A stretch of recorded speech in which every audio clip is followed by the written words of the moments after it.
What is cracking, y'all? It is Anthony Spritz, and yes, I am back, just like promised, with a brand new video, full-fledged video at that. And today we're gonna be talking about Borderlands.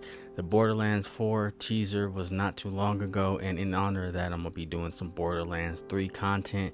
And so, way this video is gonna work out is I'm about to tell y'all some little stuff about Borderlands 4 and what we found out and what the developers were saying and stuff like that, because they gave us a little bit more information. Then we're gonna dive into this Borderlands 3 video, and your boy's been playing a whole bunch of it. I mean, it's one of my favorite games, so I've been playing a bunch of it regardless. But just for the sake of this video, finally got to do my full playthrough as Moze, and I got some thoughts. You already know what's cracking, and I'm excited. So Spritz 2 Live crew, we are eating good today. So I'd like to welcome everybody that's new to the channel. You feel me? Welcome. Appreciate you for checking in. And today, we got the full video cracking. As promised, I'm dropping the triple double. You already know it's been, it's been a while since I've done a back-to-back video like this. So we're gonna jump right into it. Spritz 2 Live. I'm your boy Anthony Spritz, and I'm excited. Let's get it. Okay, so the developers of Borderlands just did a little bit of a showcase, a little mini showcase, recently at the time of this recording, where they gave us more details about Borderlands 4 and dropped some teaser art, or some what do you call it, some art, some early development art and stuff like that. Concept art is the word I was looking for before I stumbled over my words. And they were talking a little bit about the game and how there's going to be four brand new, I believe it's four brand new playable vault hunters, and they're going to be immersing you more in the world with these vault hunters and making you the cornerstone of the new experience, right? They were also talking about how they're developing the story and the world and everything seems to be deeper, and I have hope, because Borderlands 3, man, that story was dog water. It was just absolutely terrible. Probably do a separate video on that later, but just know it was dog water. It wasn't the greatest, but I do have hope, because the Borderlands 3 DLC smacking. Everything that you play in the Borderlands 3 DLC is amazing. Tiny Tina's Wonderlands, which deserves its own video, which I'll probably get to later. Great storytelling. So I feel like they learned their lesson, and I'm excited to see everything that comes out about this new game. And it was rumored, now this is a big rumor, take this with a whole bunch of salt, to be out 2025, I believe, September 2025, something like that, somewhere around there. Now things could change, everything is very early, so like I said, everything with a grain of salt, baby. And if they upgrade some shit, or they downgrade some shit, or they come out with some new information, best believe I'll be right here with y'all. So jumping right into it, I've been playing Borderlands 3, and I finally got to play as Moze. I've played the other three characters, but never got to touch Moze, because as of my understanding of the game, Moze is kind of a slept on character, and we gonna jump right into that. I'm gonna let y'all know how that went.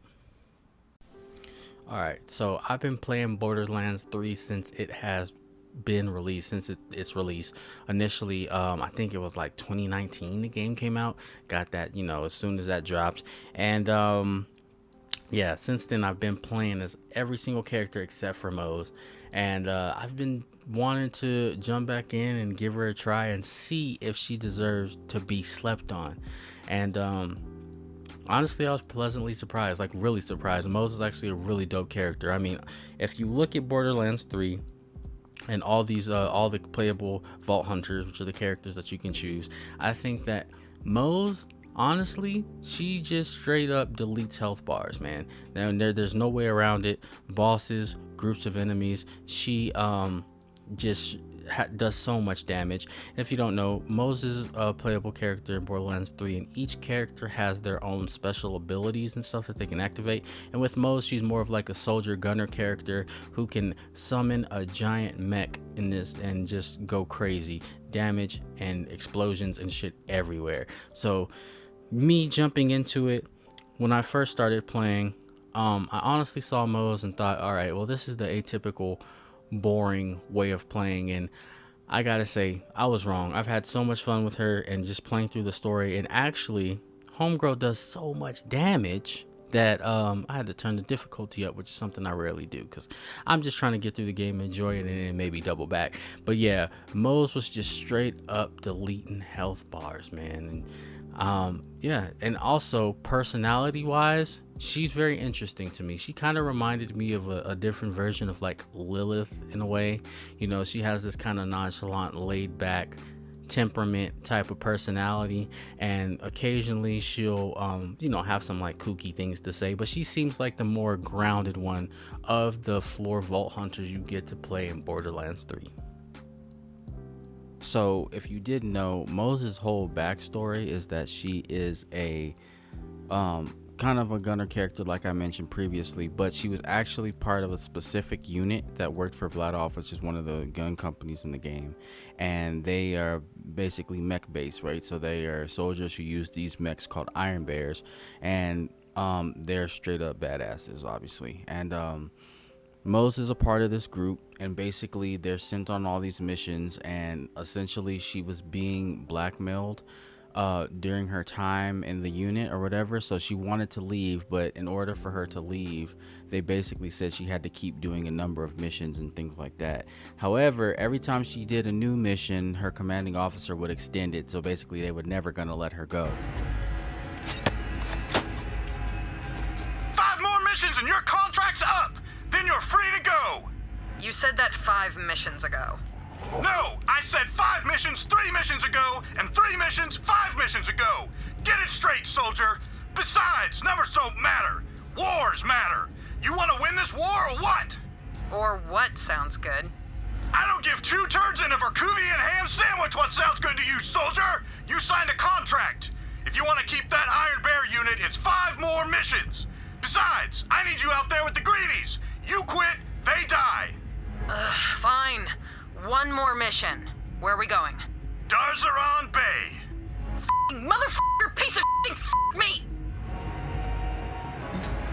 And in the end, they basically sent her on a quote unquote suicide mission. Now, we couldn't prove that it's a suicide mission, but if you look at the stuff in the game, it's pretty much suicide mission. They knew they wasn't coming back. So anyway, she was sent on this mission or whatever, and she ended up making it back. Well, everybody in her unit actually did not make it out except for her, and we assume that she's presumed dead or whatever, so she runs away and lives as a recluse with her Iron Bear, which is the mech and stuff, and she's pretty much alone except for her Iron Bear, and they kind of build a relationship like that. So throughout the game, you hear her mentioning Iron Bear and establishing the fact that that's pretty much like one of her only friends before joining the other Vault Hunters, and she joins the other Vault Hunters basically because she's running around living by herself, minus Iron Bear, of course.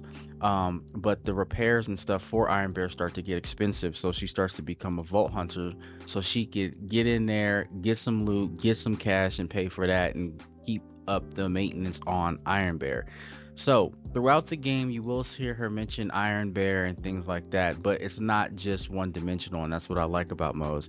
It's not just her mentioning Iron Bear all the time. She has her own personality. She has her own take on things and what she likes and what she doesn't like. And, some of it is kind of surface level, which is hilarious. She'll just be excited about some, gratuitous violence and whatnot, but it's Borderlands, so I wouldn't expect anything else. But yeah, I think her backstory is pretty simple, but it's still one of my favorites. I mean, Moze is a crazy, awesome character, and I had fun playing her, and yeah, she's like one of my favorites. With all that being said, there are some drawbacks that I had while playing Moze. So basically, like I mentioned before, each character has their own special abilities that you can trigger throughout the game when you're playing it. With Moze, obviously it's Iron Bear. She hops in Iron Bear and just does all the damage, right? Machine guns, grenade launchers, flamethrowers, you name it, she's going crazy. But the thing about it is Iron Bear is a mech, meaning he's a big ass large robot, right? So the way that the game is structured, sometimes you will be in enclosed spaces, so you won't be able to activate Iron Bear. And unfortunately for Moze, that is her only action skill. So if you can't activate Iron Bear, you don't really have an active skill, right? So there'll be times I'm in a fight and I can't activate Iron Bear because I'm in an enclosed space in some building or some weird angle or something, and it didn't get me killed, but it did make me take a lot of unnecessary damage, and this happened more than I would have liked. So I would have liked them to give her a secondary skill that was much faster on the recharge rate and didn't really need a lot of space. Anything, a shoulder cannon would have been cool, or like some type of handheld version of what she had in Iron Bear. Those are just my ideas, but anything, right? And that kind of was the biggest problem I had with the characters. Like sometimes I couldn't activate Iron Bear and do that extra bit of damage or get myself out of critical situations, because when you activate Iron Bear, it's like a whole new health bar, your shields recharge. It's like a pivotal part of her character, if you will. Now this is can't talk. This is fixed because or I would say this is alleviated by her being a badass by herself. You don't really need Iron Bear because she has some of the best passive skills in the game. So when you're just shooting shit, you're doing a moderate amount of damage anyway. But I digress. It's still a problem, and it's still something that affected my playthrough of Moze. So I'm just going to let that be known. But yeah, other than that, man, Moze was a great character and a great time, and allowed me to experience Borderlands 3 in a way that I never would have had I not played her. All right, wrapping this thing up, man. My Moze playthrough was a blast. And what would I say to somebody who is like, who is Moze for? Well, I think that Moze is very user friendly. You know what I mean? If you're not trying to worry about all your skills and stuff like that, and you just want to, pick up the game and shoot stuff in the face, and obviously summon a giant robot, she's for you. But also, if you like explosions, she's one of the best, if not the best character for grenades and explosive stuff in the game, because she has a whole skill tree based on that, and she does crazy amounts of damage. If you like automatic weapons and not reloading, she's an ammo crate of a person obviously. But I think that she made the game really smooth for me, especially with some of the boss encounters and things like that. Usually when I play Borderlands 3, just like any RPG, I try to be the same level as the boss, or at least one level above, just so I'm doing maximum damage. But with her, I could be 2 to 3 levels below bosses and enemies and do crazy amounts of damage. I mean, even when I turned up the difficulty, she was still shredding stuff like a hot knife through butter. So I think Moze is a pretty user-friendly character, but especially if you like the gunner playstyle, if you like explosions, if you like giant mechs, I think that you will have a good time with her. Obviously, if you're trying to play like a glass cannon, more critical damage-based playstyle or character, she's probably not the one for you. Or, you know what I mean, if you want to be more melee-based, or if you want to do elemental damage. Now she does a little bit of elemental damage, but there are other characters that are better for that.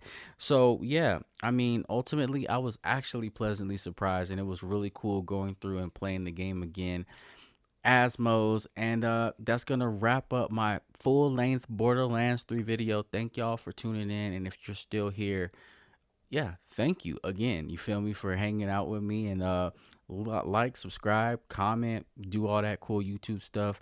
But other than that, I'm gonna try to push more videos out, more Borderlands 3 content, but other stuff beyond that, and actually like get the videos out.